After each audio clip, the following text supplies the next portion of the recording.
Hey there, everyone. Welcome to the Paranormal Pop Culture Hour. I am Aaron Sagers. I am a journalist who explores the paranormal, creator of the entertainment site ParanormalPopCulture.com, host of the Paranormal Podcast, Nightmarica, Paranormal, and also on travel channels, Paranormal Caught on Camera. And hey, it is Halloween week. We're just a couple days out from October 31st. And it's kind of a crazy one, right? Because we have Halloween is on a Saturday, and we have a full moon for this Halloween, a blue moon, in fact. So that's especially cool. So even though it's kind of a weird year all around, we at least have some cool Halloween alignment happening there. So as long as you can be socially distanced and safe and ethical and everything, you can enjoy Halloween. And look, it's a great time to wear masks. So, you know, if for whatever reason you have a problem wearing masks, which you really shouldn't, it's an especially great night for wearing it. So what have we been doing? Well, in conjunction with the excellent folks at Den of Geek, I've been doing these weekly hour-long chats with friends and colleagues in the paranormal space and horror space as we head into the 31st.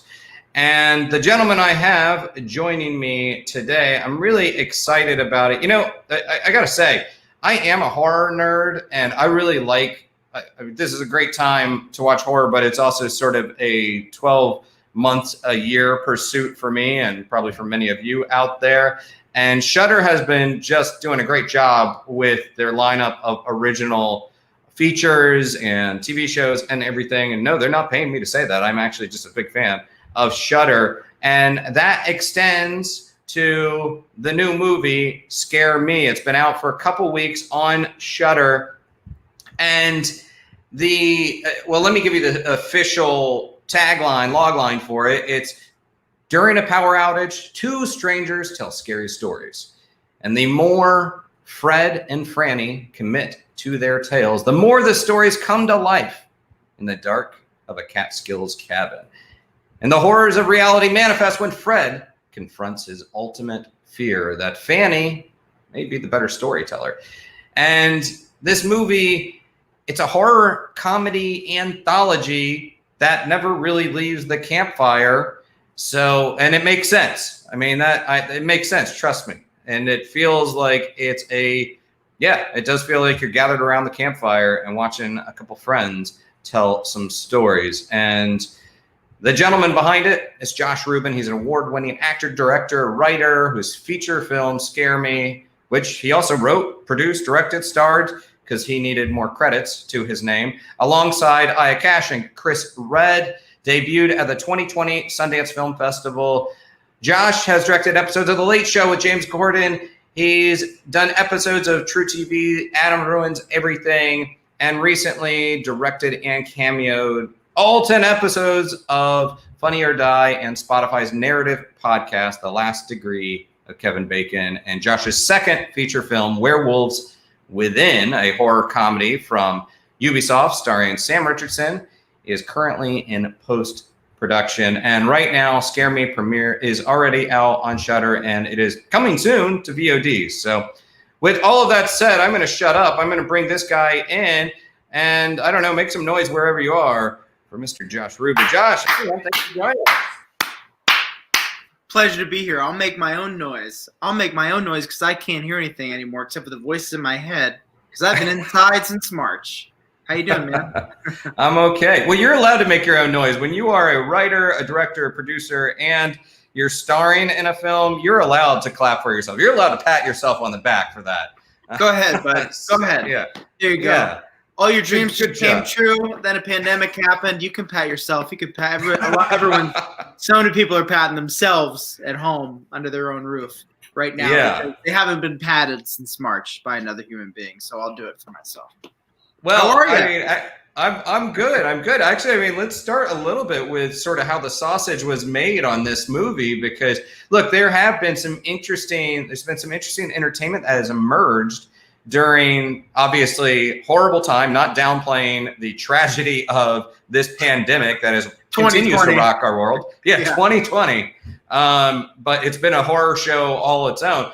But what was sort of how did this movie come to be, and how did this pandemic sort of throw a wrinkle into the production? I mean, obviously you premiered at the 2020 Sundance Film Fest, but how did this weird year contribute to Scare Me?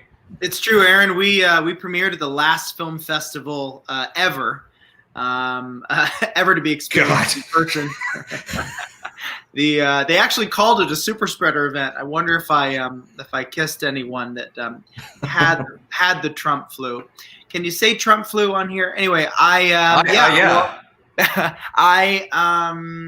well, how was the sausage made? I'm a commercial director, and I was getting just a little tired of waiting around, and no one was going to give me a better shot than myself. And so I wrote to my resources. I kind of pulled a Mark Duplass. I actually read their book, Like Brothers. And, I knew I wanted to write in a house. I knew I'd shoot it near where I grew up, and that mom and dad could put up a few crew members and myself, and that I could kind of terraform a film to a limited budget, just so that I knew I could cross a film, making a film off the bucket list. So I had a pact with Brendan Banks, my cinematographer. We're going to make this thing no matter what, even if it costs $500 and I'm holding the boom while I'm acting. And we ended up getting Dan Powell and Alex Bach at Irony Point, a great production company involved, and they helped drum up a bit more money. It wasn't a lot at all to get this thing made, and we ended up here. And Shudder saw it in advance of Sundance, and they said we have to have this. And so, multiple bucket lists were crossed off one after the other. Did you always know that you were going to be playing the character of Fred? Because, I mean, obviously it seems like there's times where obviously we're seeing your voice come through in a lot of ways. But did you always know you would be Fred, or was it also, I don't know what the budget's going to be like on this, so I'm going to cast the actor that I can get to work for free? Oh, exactly the aforementioned. Yeah. I'm not only free, or not only as a producer able to defer certain payments to my union's dismay or allowance, but it's a bit of a showcase for me, because no one is going to give me an opportunity like this. And it's also why I carved out the opportunity for my being able to spar with an actress who would get to do certain things that perhaps she wouldn't have otherwise been able to do, at least all in one place. And that was part of the dream, was I want to spar with an actor, A, and B, not a character that's sexualized or in a romantic relationship of any means, but a very nuanced gender dynamic relationship of feeling emasculated in a woman's power and in her shadow, A, but B, an excuse to do all the fun shit that I do as a kid, or to make my friends laugh, like walk like a troll and do a Crypt Keeper impression, and do accents and all that stuff. So same for my actress as well. Yeah, she's of course now on season 2 of The Boys as Stormfront, which is a nice bit of industry serendipity that both of these projects are out at once, because I think a lot of people that follow comedy are already familiar with her, but now we also see sort of this pretty dark role, quite honestly, that she's on in The Boys. So it's kind of cool seeing both of these characters out there together. But a little bit about you mentioned the dynamic between you two.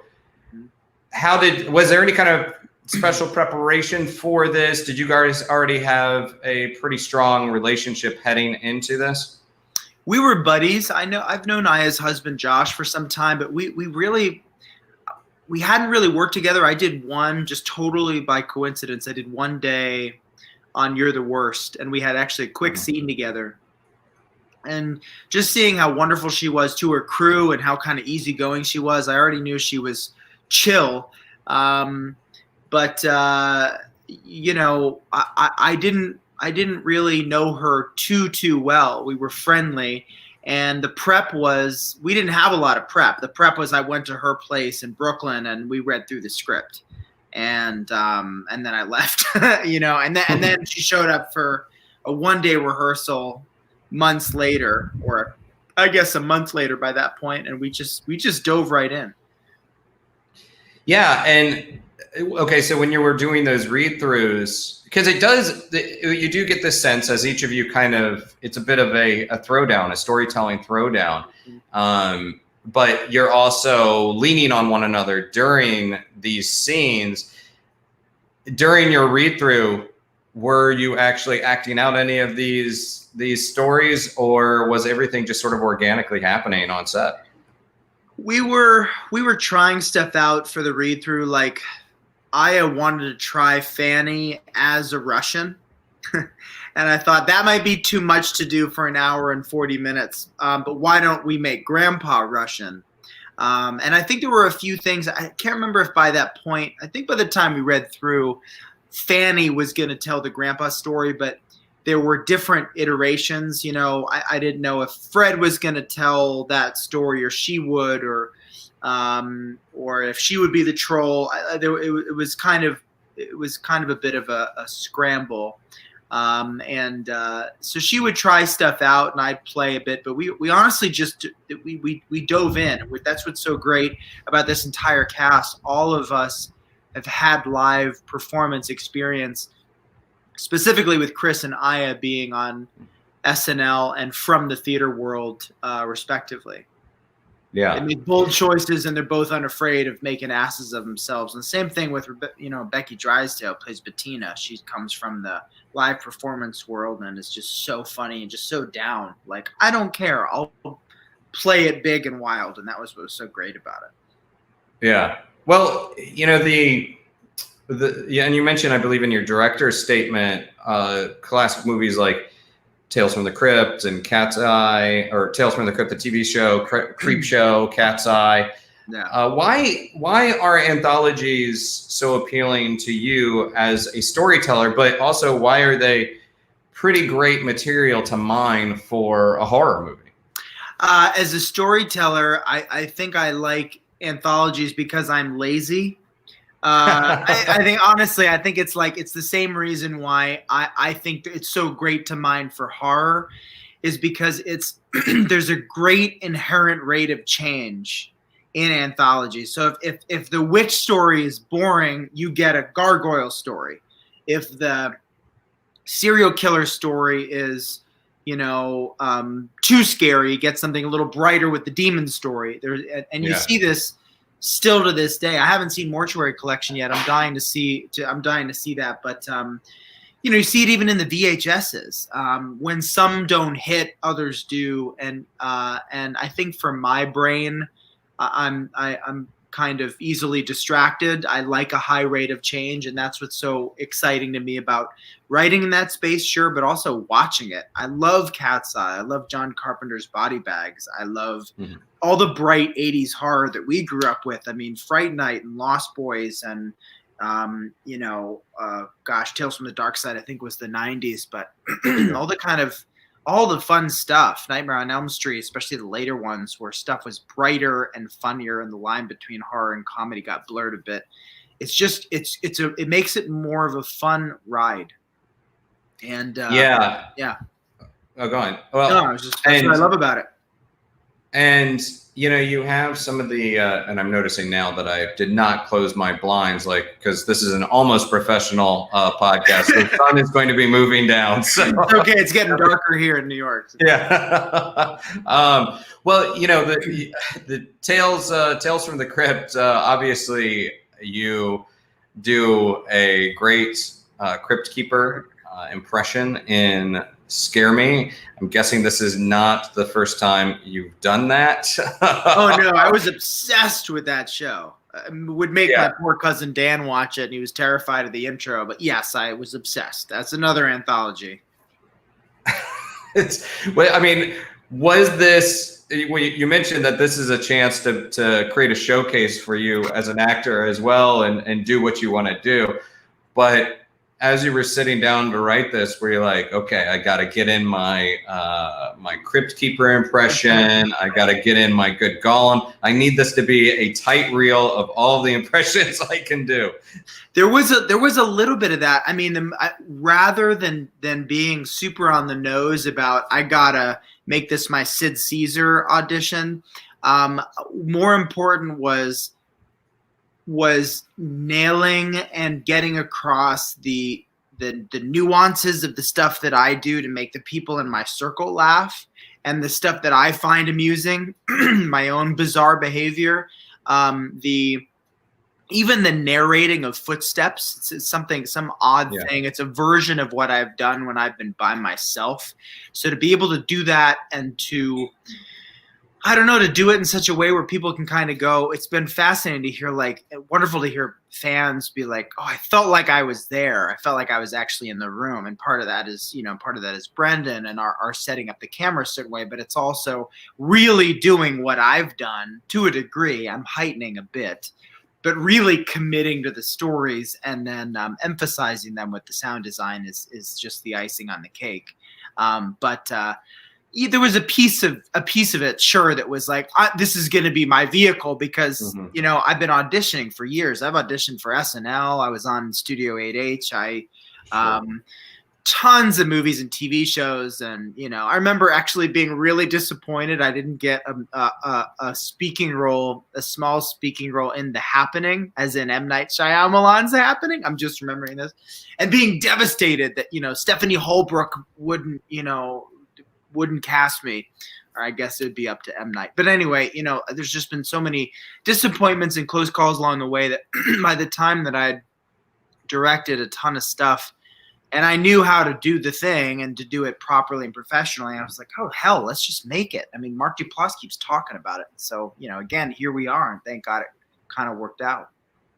Yeah, and I want to, there's a couple things I want to hit on there, but just as far as these disappointments in your career, well, obviously, things have worked out and you're doing very well, but something that the movie really kind of taps into is there's this moment when our fears change from ghosts or slashers to more like life failures and irrelevancy and existential, crises. Talk a little bit about that and also why that theme is especially timely for characters like Fred.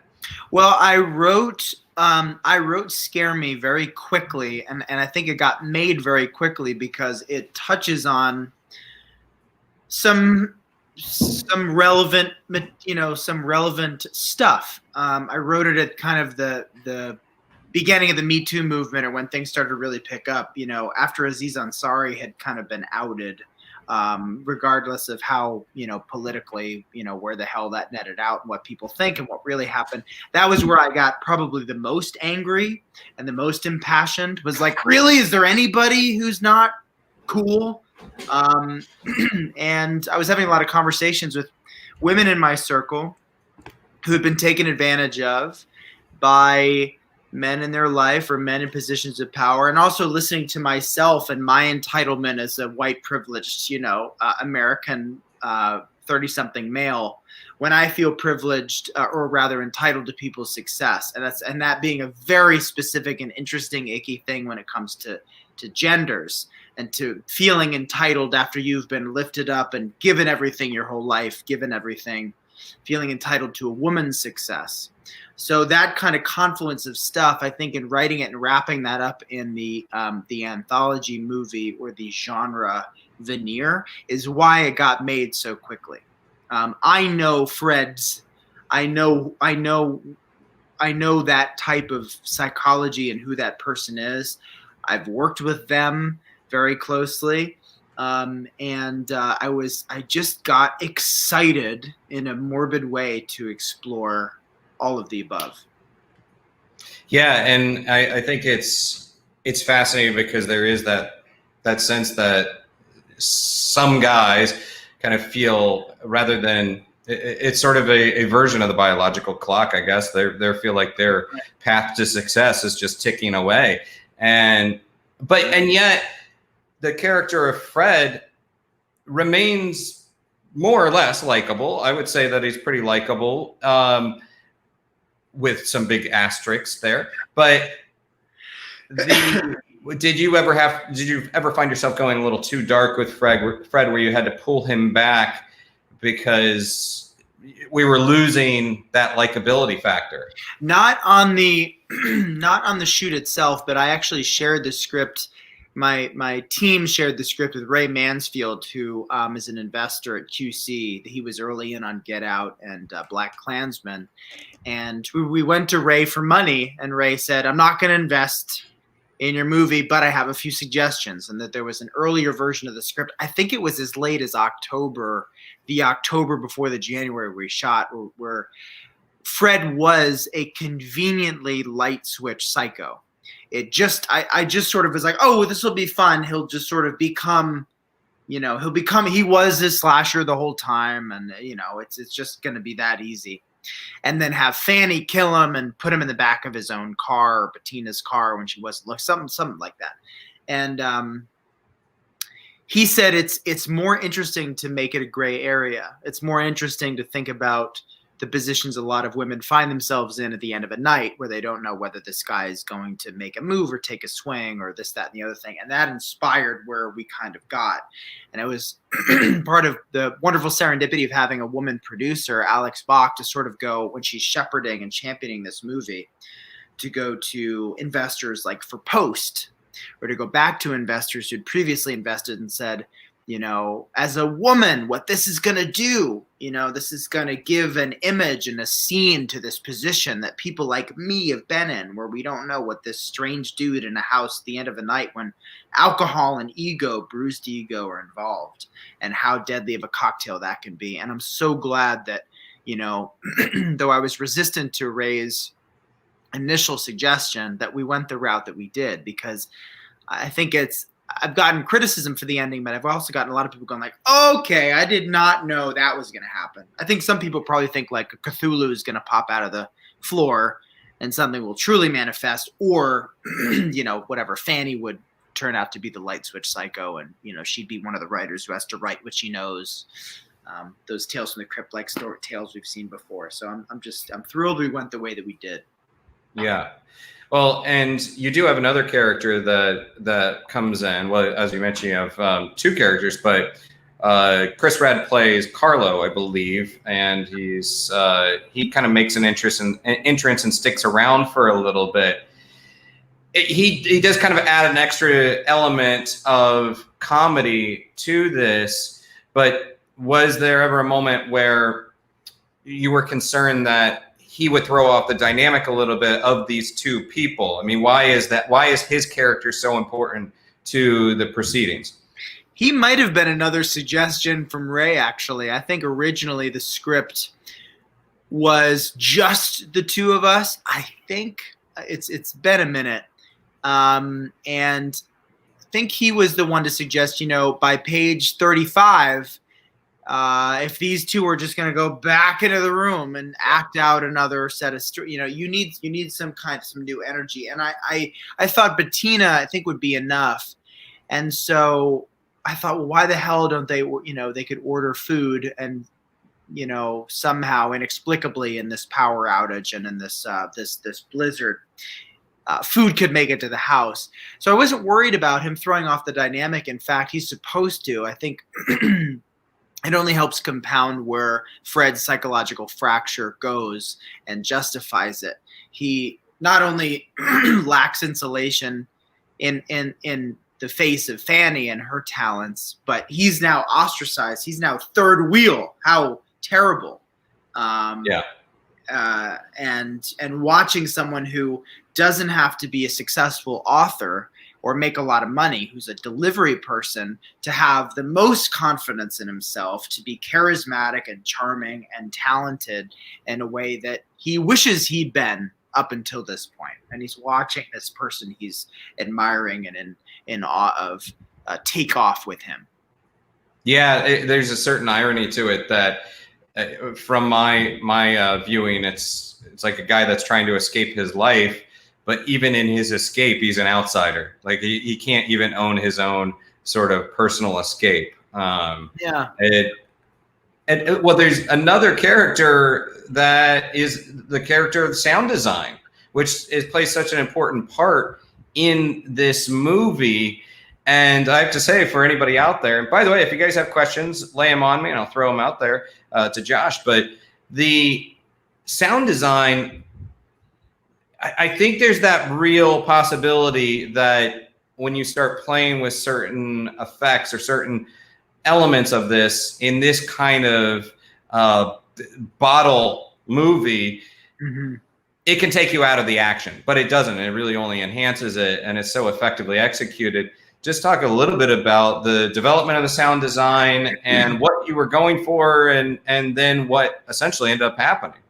Well, I always knew that sound design was going to be a big factor for this film because we couldn't afford, and certainly me as the initial investor, I knew I couldn't afford, if it was only my money that was going to get this thing off the ground, which was not a lot of money at all, that sound design and composition, sound design of the soundtrack, that was going to be the edge, the interesting texture to this movie that would make it rewatchable as a genre film. We couldn't afford the full werewolf costume, or to leave the campfire, as it were, as an anthology film. So I always knew sound design and music was going to be a big piece of it, because I'm a huge fan of sound, and especially coming out of comedy. In the world of comedy, sound is so crucial to landing jokes. You'll notice, not just in this film, but in Werewolves Within, without giving anything away, the value of a floor creak and the squeak of a chair can send a scene from just fine to holy shit, that was funny. I mean, just for a little moment that clinches it. You can go beyond fart noises. And it also can emphasize the dread, the sense of dread in a location. And this sort of approach was with John Moros and Ian Steinis, my sound designer and mixer, was let's make these sounds atmospheric. Let's make it sound like what it really would sound like if a 390-pound wolfman walked up the stairs, lumbered up the stairs, or if a grandpa was unscrewing the air tank or wheeling it around, or the sound of a VHS tape being placed into the player to play Howard the Duck, and then Howard the Duck playing ambient in the room. So the whole approach was, what would this really sound like? And then in that way, it would make each story transportive, thus earning the place where we eventually go, which is actually transporting from the cabin to, the beyond where Fanny sings her song. Yeah. And I guess necessity is the mother of invention, but the fact that you did what you did because you were initially funding this all on your own, and then you had to raise more money. It works so well, right? Because it does not take us out of the action. I think it just keeps us very rooted, while also allowing our imagination to follow these two storytellers of Fred and Fanny. As a writer, were you finding obviously, I think you're most known for comedy. Were the horror beats difficult for you to write? Oh, man. Well, they weren't difficult to write, but God, the number of times Patrick Lawrence, my brilliant editor, and I went back and tried and refined and tried to figure out how to land that silence, listening to the footsteps upstairs moment between Fred and Fanny, and then her going, "Let me out," which is a combination not just of her performance, but of the sound design, but of the quiet, and like literally calibrating that in the Avid was so painful at first. That was one of the more tricky ones. But then there'd be surprises. There'd be there's a moment where Fanny's standing on the porch, writing in her journal, and we pull back, and I always knew we'd pull back over my elbow, but because my coat is a different color, it really feels like there's a third person there. And that actually chills me every time I watch it, because I think it makes me wish that we went back again and introduced another person. This could have been this train of oddballs coming in and telling stories, and who the hell knows who they're all going to be. But the writing of it was never tricky, because my imagination's my imagination. I cavalierly think, this will be great. But it's always more in the edit.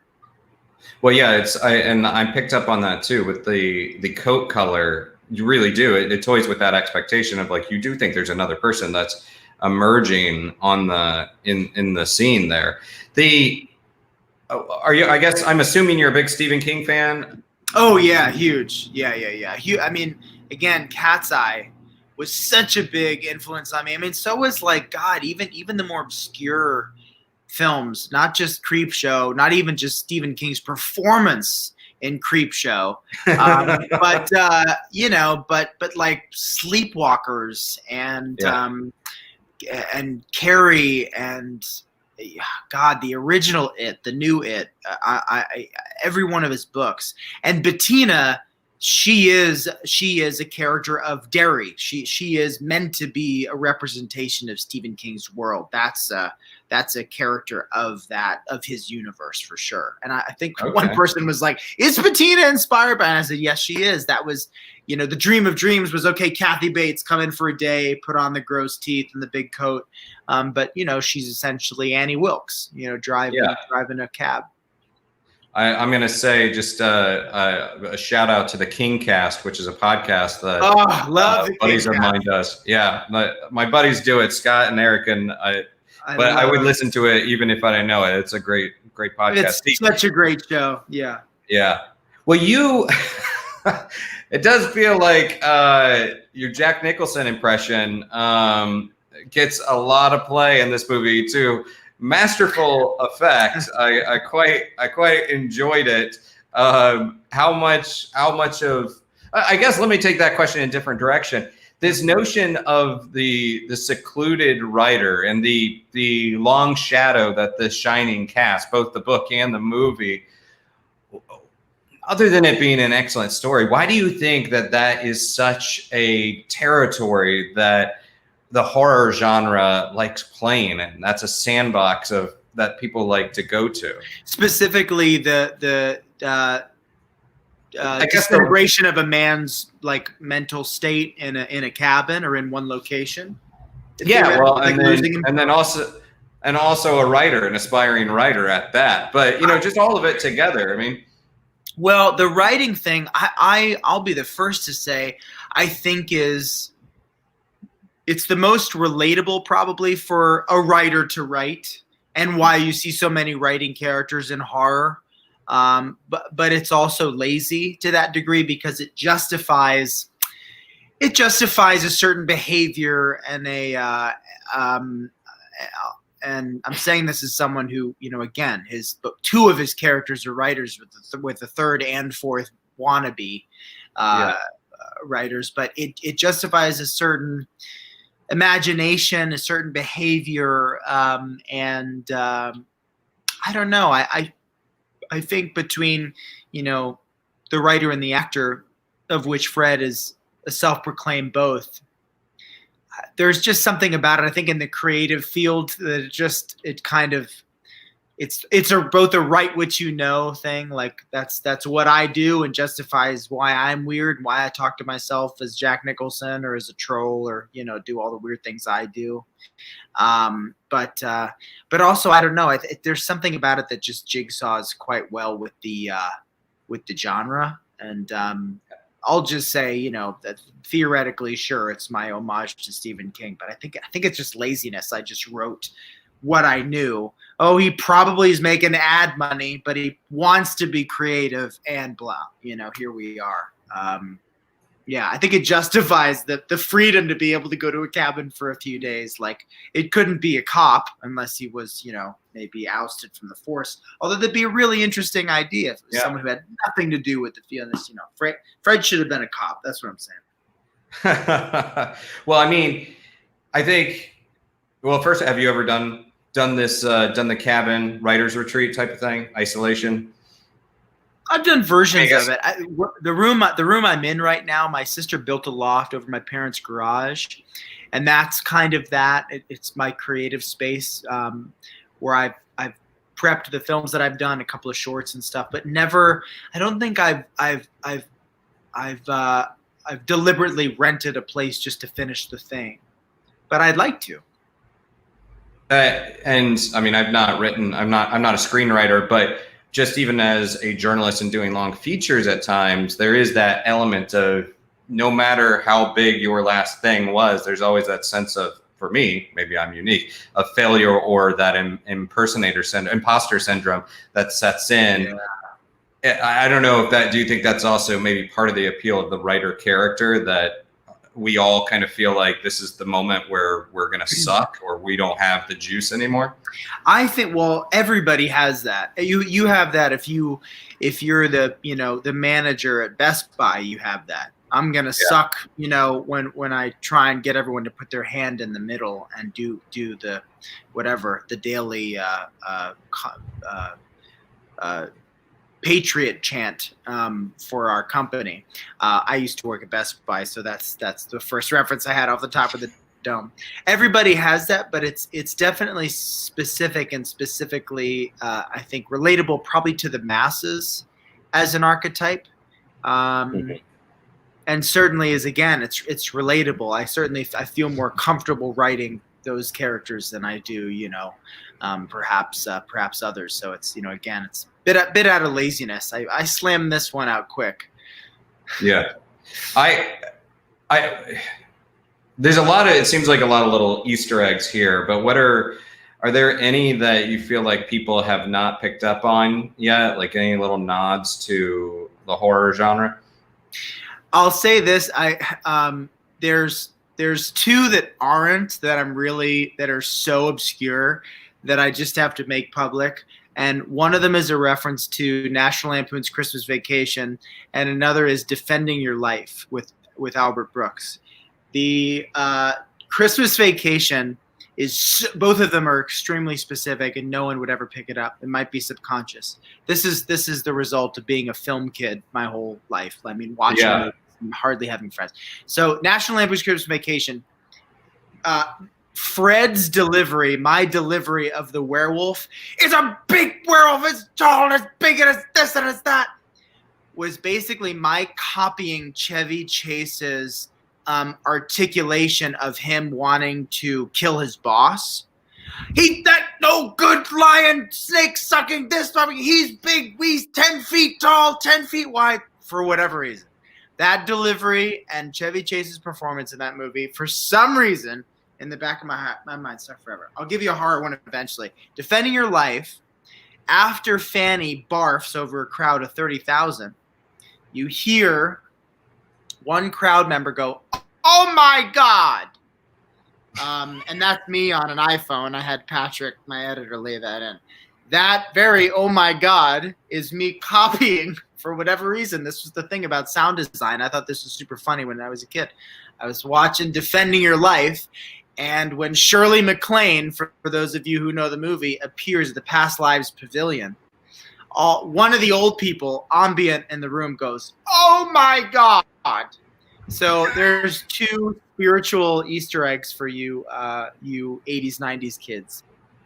Which I do know and love that movie, both those movies. But yeah, I know actually precisely the moment in Defending Your Life. Yeah. Two very obscure yet possibly realized moments for you real nuanced film fans. Horror moments. I know there are, and I have a list. I'm not going to pull it up now. I think I can think of it. Oh gosh. Well, I mean, there's one that I don't know is confirmed, but yeah, something about when Fanny is telling the grandfather story. I don't know if this was intentional, but when she has the applesauce or whatever on around her mouth, it just brought me back to the traumatizing scene from Pet Sematary with the sister. Was it Zelda? I think. Oh, Zelda. Yeah, totally. Yeah, absolutely. I don't know if that was intentional, but that one got me. I think that I found this list. I think that's fair to say. Zelda really, really stuck with me. But ones that we may not know. Lovely Bones was on the nose. Tales from the Crypt is obvious. Okay, I have this list here. Insidious. The not only the music, James Wan's Insidious, which I love, but not just Joseph Bishara soundtrack, but James Wan did this thing in Insidious that I hadn't seen before, and the same thing with Killing of a Sacred Deer, Yorgos Lanthimos' movie, which I fucking love, where he would film. It was more Insidious. He would film empty corners of a ceiling or empty corners, and I hadn't seen that before, and I'm sure it's been done before. But filming the empty corners, we had done that a couple times, and even Brendan and I had done it in a short film we did called Cabin. And I find something so unsettling about not just the music, not just the kind of, the Bishara-like strings or the strings Yorgos used in Killing of a Sacred Deer, but in the emptiness and just knowing that your character is seeing something but that you can't see, but that they know is there. An empty, shadowy corner. Rob Savage did this beautifully in Host, too. This is like that long hallway, or the moments when they say, "Do you see that?" Blair Witch, they did it. Oh my God. And you look over and you don't see anything, but she did. So the reactions of the reactions are really, really, really killer. And I think otherwise, my werewolf is very much a Bad Moon werewolf. That movie I think is so rad. I think that's my favorite werewolf movie. What's the? I mean, I'm wearing a bit of a overly festive shirt right here, and I do like, wearing that. I love wearing Halloween attire. Same. Fanny's sweater is and you got the Shudder shirt on. Shudder, send some swag my way. I'm just saying. But Fanny's sweater, I don't know if that's like a monkey's paw sweater or what the deal. Is there any particular story behind that? Because that's just a great sweater. It is a great sweater. Actually, there was a point of people. I think the sweater is maybe more popular than the movie at this point. I bought that at a place called Meg Shops, or Meg Shop in New York. Meg Shops, or megshop.com. One of those is her site, and it's vintage. And since then, I've seen one knockoff site that markets the Fanny sweatshirt for like $100 and some odd dollars. We didn't know. So Aya brings this sweatshirt in, and immediately I'm like, oh no, that's what we're using, period. We didn't know if we had clearance on it, who the artist was. We still don't know. No one stepped forward and say, I did the hand sweatshirt. It's vintage. We don't know where it's from, but we love it, and it just works. It was just a happy accident. Aya is a vintage clothing freak. She had this wonderful thing in her wardrobe, and we rocked it. And same thing with her striped shirt under it. This is a movie with 4 characters. We had, for all intents and purposes, a costume change. I worked with my wardrobe designers. Like, what are the colors that are going to complement or make your brain not get tired looking at 3 people in front of brown walls for an hour and change? And that's essentially why she takes it off. It's a great one too. I kept trying to figure out what the story was behind it. There's also, I don't think this is too much of a spoiler to say, there is a bit of a musical number in the movie. Are there plans to release this as a single? What's the official title of the song, and are we gonna be able to download it? Yes, I'm so glad you asked. There definitely is. There's going to be a single. I saw the album art today. There's going to be a music video because I love the Addams Family movie. Do what they want to do, say what they want. Hey, if we could have gotten someone to sing a song where all the characters are in it, would have been really fun. But no, it's not going to be like that. It'll just be a cut down. But yes, you will be able to download Chris Maxwell and Phil Hernandez's Feel the Music, Feel the Light, and in parentheses, Get Ready for Some Serious Evil is the full name of the track. It works. It's really just a very catchy tune, and one that I expect to see on the big talent show live. Yeah. So, well, before I let you go, I mean, first off, were you a campfire kid? I mean, did you ever go to camp? Did you tell stories around the campfire or fireplace? I was too afraid to go sleep over anywhere. I barely went to sleepovers at friends' houses. When I was younger, I was such a mama's boy and I was so sheltered. I was very resistant. I went later when I was a teenager all the time, not ladies, just with buddies to smoke pot and go on drives. But I wasn't really. I went to day camp. There was no stories there, but I would do improv, and I would do one person improv. I was fascinated by improv. I would watch incredible performers at the UCB before they are certainly where they are now. But the original theater, one of the original theaters, was on 22nd Street, just off 6th Avenue, maybe between 7th and 8th. But I would go and watch sometimes 1 or 2 person improv, like John Daly specifically. He's a wonderful actor. I remember him doing a one-man show called Tequila Mockingbird, and it was so fucking awesome. I still think about it. So I was fascinated by that and wanted to do that thing because I felt like I had the brain, and I was obsessed with Robin Williams and obsessed with John Leguizamo. One actor that could get up there and perform a whole world and make you see that world. And I studied under Paul Sills, who was the founder of, whose mother was the founder of Theater Games, and he founded Second City. And I was in heaven doing that. That's hard for a lot of people. I love it because, didn't have many friends as a kid and would often spend time in my attic, making characters do, random things with my action figures, kind of building worlds and talking to myself and all that stuff. So less a camp kid, certainly not a social kid, but a kid with a big imagination. You can see why I play for it.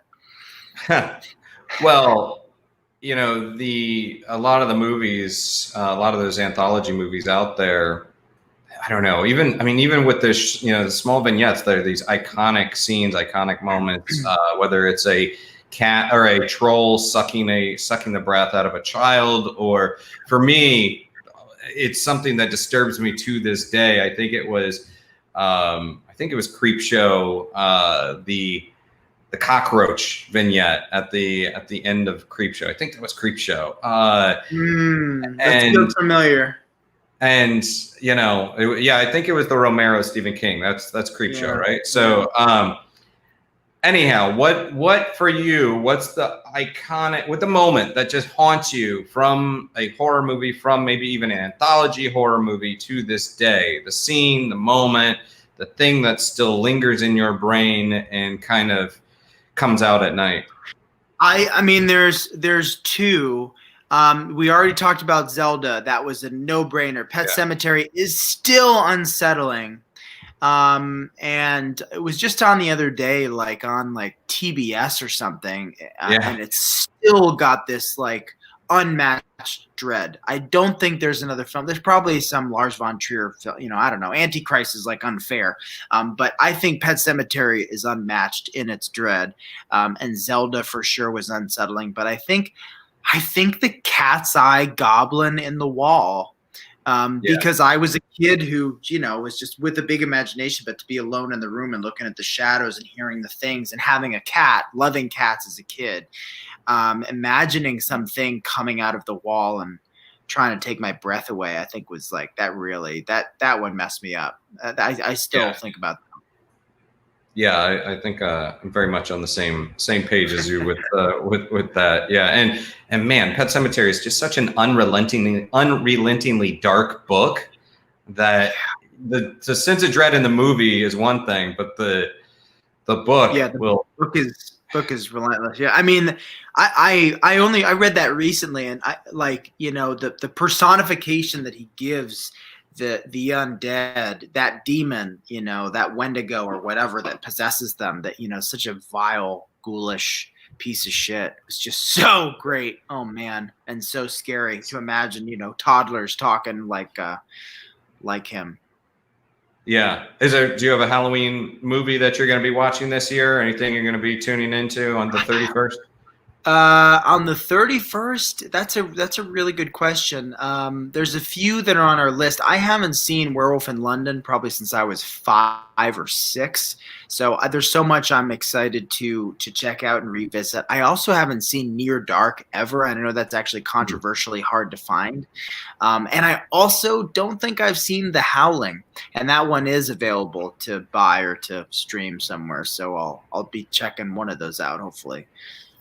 Yeah, I have to say, I as character Fanny, I disagree that werewolves are trodden.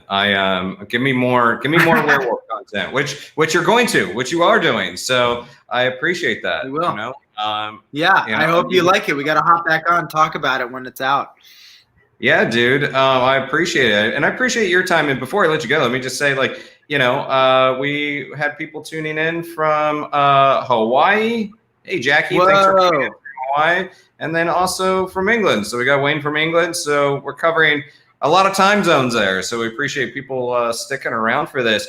Anything else you want me to get out there before I let you go, man? Just Shudder, check it out. Scare Me, and also the other wonderful films they got on there, Mortuary Collection and Host, and just about every bizarro to commercial great horror film you can imagine. It's such a great place to be. So Scare Me on Shudder, and everything else you want to dig in. Yeah, and Scare Me is also coming soon to VOD, so you guys can check that out too. But really, Shudder is worth the subscription if you're a fan of horror, and also just like diving into like a really deep library of movies, of content. It's a good spot. So Sam Zimmerman, hell of a curator. Yeah, they've done a great job. One more time, man. But first off, hang out backstage for a second after I let you go. But kudos for Scare Me. It's such a tight movie. It's such a good ride, funny and then creepy as well. So well done on it. And I look forward to seeing it again very soon, actually. So thank you so much, man. Thanks, Josh. And I'll talk to you in a minute. And guys, hey, well, thank you for joining for another one of these. Again, Josh is a hell of a guy. We really appreciate his time. And I love talking to comedians that also have that horror sensibility because they really overlap so naturally when you think about it. So one other thing is I want to let you guys know. Okay, so this is the Paranormal Pop Culture Hour with me, Aaron Sagers. We're taking next week off. It's election night on Tuesday, and this happens on a Wednesday. And I don't know, it might just be a scary week anyhow. So we're taking that week off, and then we'll be back a little bit later. I think the week after. Now, if you don't have Halloween plans, this is a weird one. I'm putting this out there. As I said, I appear on Travel Channel's Paranormal Caught on Camera, and I'm doing something kind of wild for Halloween night. I'm in Key West right now. I'm not in Brooklyn like I normally am. And I'm doing this. There's Robert the Doll, the haunted doll, who is notorious. Until the Conjuring movie a couple years ago, Robert was the most haunted doll out there. And I've been invited along to join a paranormal experiment. So we're bringing together Robert the Haunted Doll. We're going to do some Ouija board experiments in front of Robert the Haunted Doll on Halloween night, which is a full moon, and we're doing it right up to midnight. So this is weird. This is creepy. Maybe my soul will get eaten. I hope not. But if it does happen, I've instructed everyone just to keep rolling on that live stream, and you can check that out. You can go to youtube.com/Aaron Sagers. I'm doing it over there. And there's a couple other spots too. But you can check that out there. And then otherwise, guys, I appreciate your support. And you can follow me at Aaron Sagers on Instagram, Twitter, all over the place. Check out the podcast I launched not too long ago, Nightmarica. It's a true crime and paranormal podcast. And it's not just a white dude like me talking. I have brought along my millennial buddy, Brett Emmy, to bring a female perspective to all this crazy stuff. And new episodes of Paranormal Caught on Camera are 9 p.m. every Sunday on Travel Channel.